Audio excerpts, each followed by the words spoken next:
Hello dear friends, how are you?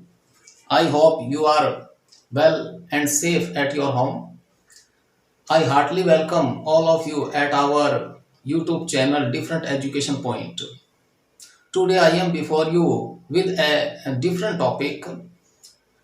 Today our topic is related to pronoun. आज का हमारा जो topic है वो टॉपिक प्रोनाउन से रिलेटेड है। आज हम दो प्रोनाउन के बारे में बात करेंगे और दो प्रोनाउन है रिफ्लेक्सिव प्रोनाउन और एम्फेटिक प्रोनाउन। देखिए ये दोनों प्रोनाउन काफी इंपॉर्टेंट हैं। इन दोनों प्रोनाउन के बारे में बात करने से पहले हम ये देख लें compound personal pronoun. Compound personal pronoun क्या है, किसे कहते हैं? देखिए सेल्फ और सेल्व्स। सेल्फ किसके लिए यूज होता है? सिंगुलर के लिए।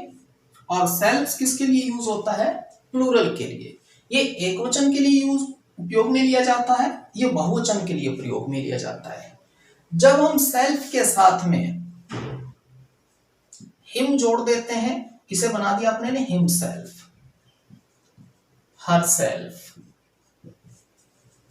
It self, myself, yourself. इन सब के साथ में हमने क्या किया? सेल्फ जोड़ दिया। सेल्व्स ये किसके साथ में जुड़ेगा? प्लूरल के साथ में। जैसे देम सेल्व्स,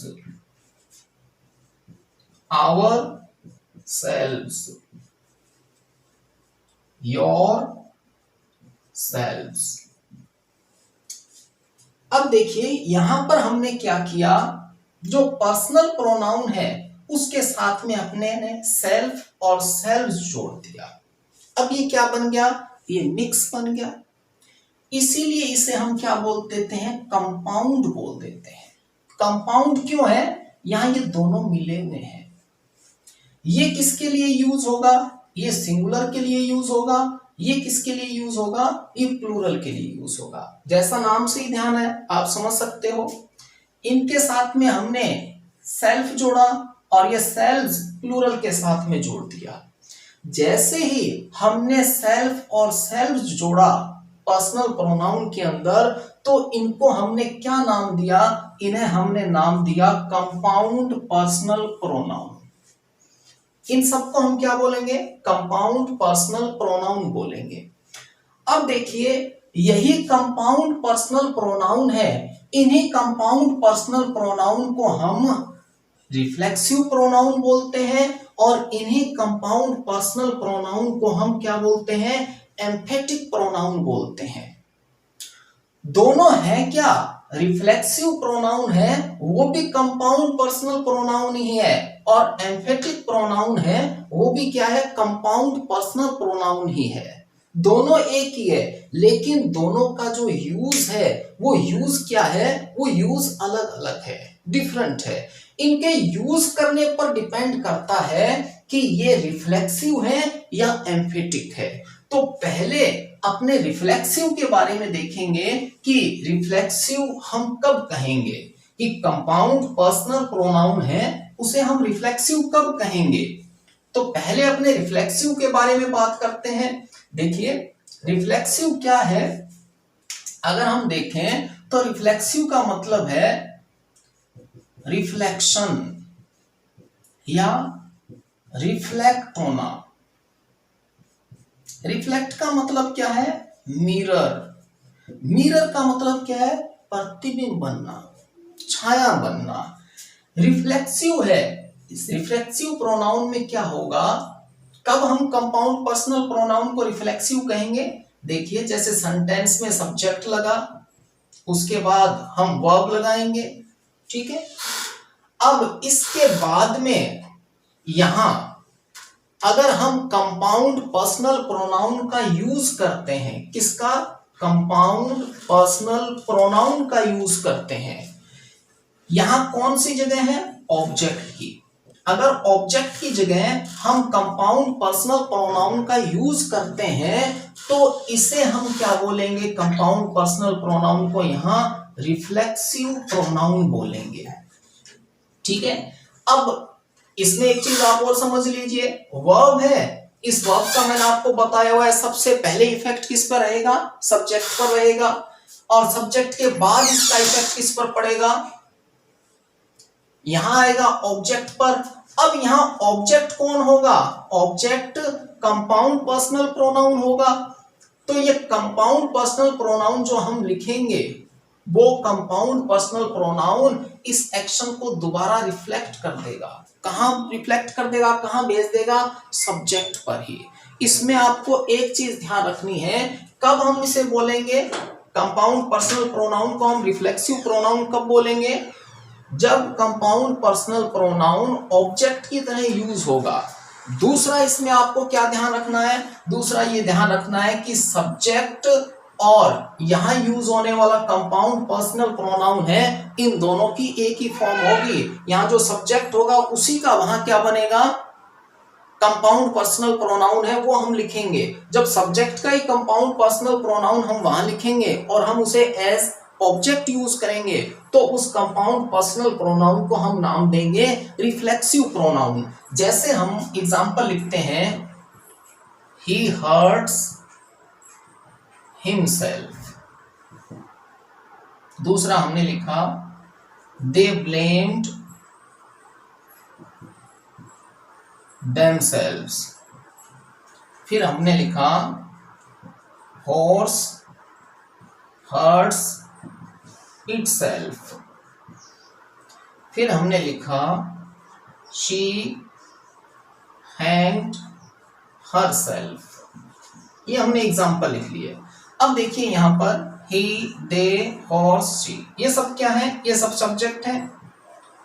hurts, blamed, ये hanged और hurts ये क्या है? ये वर्ब है। अब अपने पहला एग्जाम्पल लेते हैं, he hurts, वह चोट पहुंचाता है। he का पहले इफेक्ट किस? hurts का किस पर इफेक्ट पड़ा? he के ऊपर, सब्जेक्ट के ऊपर। इसके बाद में इसका इफेक्ट किस पर पड़ा? himself के ऊपर। himself यहां किस रूप में यूज हुआ है? ऑब्जेक्ट की जगह यूज हुआ है। ठीक है, अब ये himself है कौन? ये himself ही तो है। तो ये जो एक्शन है, ये एक्शन सब पहले सब्जेक्ट पर गया, सब्जेक्ट के बाद ऑब्जेक्ट पर आया, और ऑब्जेक्ट कौन है? सब्जेक्ट खुद है। तो ये यहां से रिफ्लेक्ट हो गया, वापस किस पर चला गया? सब्जेक्ट के ऊपर चला गया। इसीलिए इसे क्या बोलते हैं हम? रिफ्लेक्सिव प्रोनाउन बोलते हैं कि एक्शन है वो एक्शन सब्जेक्ट के ऊपर इंप्रेशन डालता है, उसके बाद में ऑब्जेक्ट पर, और ऑब्जेक्ट कौन होता है? सब्जेक्ट ही होता है। यहां आप ये ध्यान रखोगे कि यहां जो सब्जेक्ट है उसी का यहां क्या होगा? कंपाउंड पर्सनल प्रोनाउन होगा। और कंपाउंड पर्सनल प्रोनाउन का यूज कैसे किया जाएगा? ऑब्जेक्ट के रूप में यूज किया जाएगा, तब हम उसे बोलेंगे रिफ्लेक्सिव प्रोनाउन। दूसरा देखिए, दे ब्लेम्ड देमसेल्व्स। ब्लेम का पहले इफेक्ट किस पर पड़ेगा? दे के ऊपर। उसके बाद इसका इफेक्ट किस पर पड़ेगा? देमसेल्व्स के ऊपर। देमसेल्व्स कौन है? दे ही तो है। तो यहां से ये फिर क्या होगा? रिफ्लेक्ट होगा और कहां आएगा? दे पर आएगा। तो यहां देमसेल्व्स को हम क्या बोलेंगे? Reflexive pronoun. इन दोनों की फॉर्म क्या होगी? सेम होगी। ठीक है, किसकी तरह यूज हुआ है? ऑब्जेक्ट की तरह। यहां हमने कहा हॉर्स हर्ट्स इटसेल्फ। हर्ट का पहले किस पर इफेक्ट पड़ा? हॉर्स के ऊपर, और इसके बाद किस पर इफेक्ट पड़ा? इटसेल्फ के ऊपर। इटसेल्फ किसकी जगह यूज हुआ है? ऑब्जेक्ट की जगह। इटसेल्फ किसका कंपाउंड पर्सनल प्रोनाउन है? हॉर्स का है। ठीक है, तो ये एक्शन यहां से वापस क्या हो गया? रिफ्लेक्ट हो गया, किस पर आ गया? सब्जेक्ट पर। इसलिए इसे हम क्या बोलेंगे? रिफ्लेक्सिव प्रोनाउन बोलेंगे। तीसरे में ये इसका इफेक्ट किस पर पड़ा? शी सब्जेक्ट पर। इसके बाद किस पर पड़ा? हरसेल्फ पर। अब हरसेल्फ कौन है? शी तो है। तो ये एक्शन फिर क्या हो गया? रिफ्लेक्ट हो गया। तो इसे हम यहां पर क्या बोलेंगे? रिफ्लेक्सिव प्रोनाउन बोलेंगे। है क्या, कंपाउंड पर्सनल प्रोनाउन है, लेकिन इसका जो यूज है वो यूज तय करेगा कि ये रिफ्लेक्सिव है या एम्फेटिक है। यहां पर ये क्या है, यहां पर ये रिफ्लेक्सिव है। अब अपने दूसरा देखते हैं एम्फेटिक का। रिफ्लेक्सिव में आपको समझ में आ गया होगा कि रिफ्लेक्सिव कब कहेंगे, कब कहेंगे रिफ्लेक्सिव, जब कंपाउंड पर्सनल प्रोनाउन ऑब्जेक्ट की तरह यूज किया जाएगा, और जब सब्जेक्ट है उसी का कंपाउंड ऑब्जेक्ट की जगह लगा हुआ होगा तो उस कंपाउंड पर्सनल प्रोनाउन को हम रिफ्लेक्सिव प्रोनाउन बोलेंगे। अब हम दूसरा देखते हैं, दूसरा क्या है, एम्फेटिक। एम्फेटिक किससे बना है, एम्फेसिस से। एम्फेसिस का मतलब क्या है, स्ट्रेस।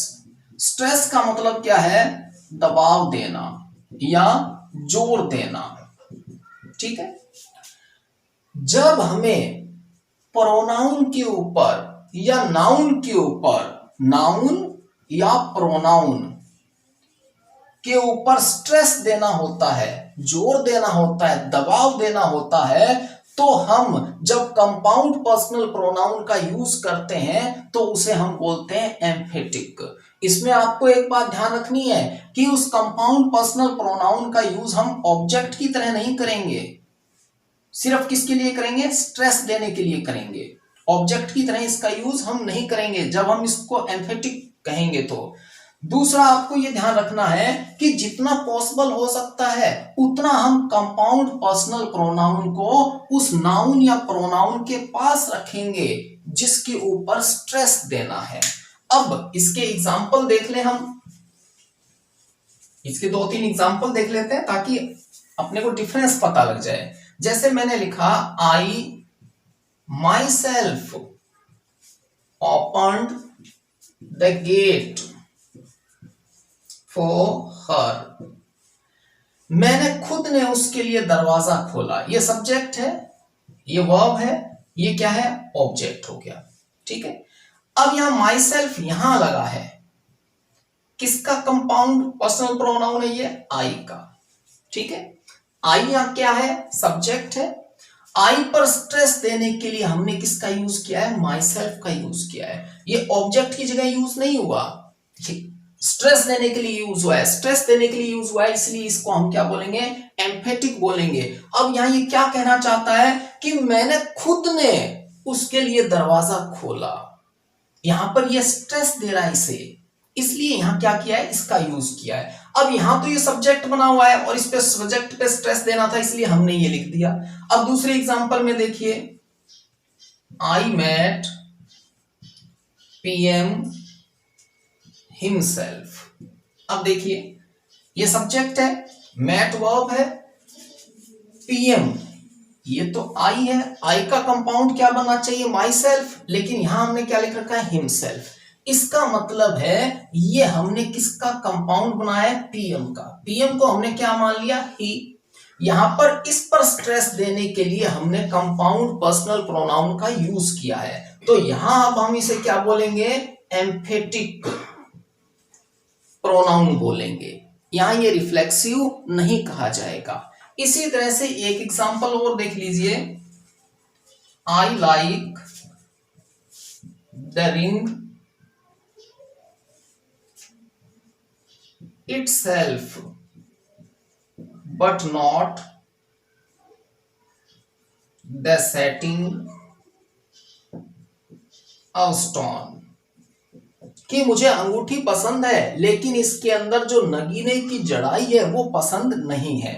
यहां सब्जेक्ट तो क्या है, आई है, कंपाउंड क्या लगा रखा है हमने, इटसेल्फ लगा रखा है। इटसेल्फ क्यों लगा रखा है, इस रिंग नाउन के ऊपर स्ट्रेस देने के लिए। रिंग को हमने क्या मान लिया, इट मान लिया। इसका मतलब कि मुझे यह अंगूठी पसंद है, यह अंगूठी स्वयं पसंद है, लेकिन इसके अंदर जो स्टोन है वो मुझे पसंद नहीं है। इसी तरह से आप लिख सकते हो, I like the house but not the surrounding, but not the surrounding आगे मैंने लिख दिया itself।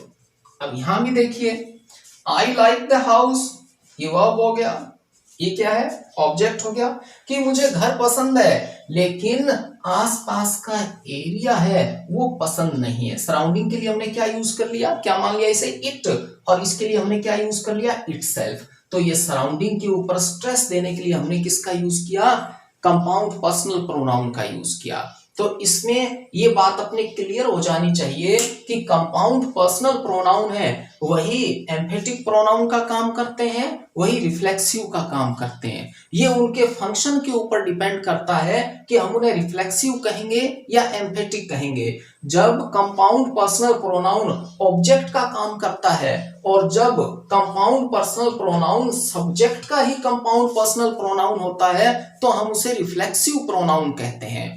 और जब कंपाउंड पर्सनल प्रोनाउन ऑब्जेक्ट की तरह यूज नहीं होता बल्कि हम किसी नाउन या प्रोनाउन पर स्ट्रेस देने के लिए उसका यूज करते हैं तो उसे हम एम्फेटिक प्रोनाउन कहते हैं। ये इन दोनों के अंदर डिफरेंस है। आपकी जो भी क्यूरीज हो, जो भी क्वेश्चन हो, वो कमेंट बॉक्स में जरूर लिखें। Okay, thanks.